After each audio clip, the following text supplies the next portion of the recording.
म्हाताऱ्यांचा साधन सामुग्रीचा योग्य वापर झालेला नाही, माहिती वेळीच मिळून देखील जी काळजी घ्यायला पाहिजे ती घेतली नाही, हे ठळक दोष फडणवीसांनी सांगितले आणि ते बरोबर आहे, ते अहवालातही आहेत. पण प्रश्न असा येतो की आपण अजूनही जागे झालो नाही. सर्वसाधारण जनतेपासून लपवण्यासारखं त्यात काय आहे? लोकांनाही शेवटी जेव्हा आपण अतिरेकाशी सामना करतो सर्वांचाच त्या सहभाग असतो, कारण यामध्ये रेल्वेचे अधिकारी आहेत, फायर ब्रिगेडचे आहेत, सर्वच म्हणजे डॉक्टर्स आहेत, सर्वसाधारण माणसं आहेत. तेव्हा यात असं लपवण्यासारखं काय आहे? सर्व जनतेपुढे या घटनेत काय घडलंय त्यातले सत्य हे आलंच पाहिजे. देशाच्या सुरक्षितेच्या दृष्टीने काही गोष्टी ज्या उघड करू नये तशा असतील तर तेवढे लोक समजूतदार आहेत.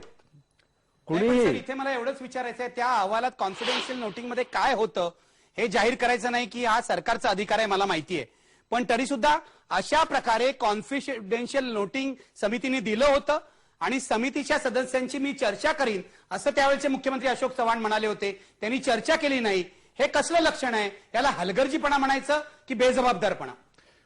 यात खरवडी दोन्ही म्हणावं लागेल, कारण मुख्यत्वे करून बेजबाबदारपणाच म्हणावं लागेल, कारण जे काही असेल त्याला उघड तोंड दिलं पाहिजे. जेव्हा तुम्ही एक महत्वाच्या पदावर आहात, तुमच्यावर काही जबाबदारी आहे, तुम्ही जर काही आश्वासनं दिलेली असतील तर त्याची तुम्ही पूर्तता केलीच पाहिजे. आणि 26/11 बाबतीत तर मी म्हणेन की सर्वसाधारण लोकांपर्यंत जे काही गोष्टी उगीच पडद्याखाली लपवू नका.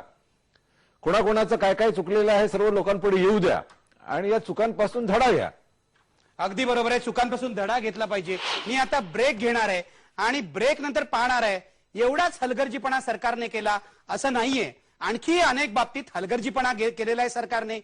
राम प्रधान समितीचा अहवाल हा विधिमंडळात टेबल केल्यानंतर ठेवल्यानंतर जी एक समिती नेमली होती त्या समितीच्या बैठकाही सरकारने वर्षभरात घेतलेल्या नाही. का केला हलगर्जीपणा हा प्रश्न महाराष्ट्रातली जनता विचारते. पण मी आता ब्रेक घेणार आहे आणि ब्रेक नंतर परत येणार आहे. तुम्ही पाहतात आमचा खास कार्यक्रम 26/11 आणखी एक गौप्यस्फोट.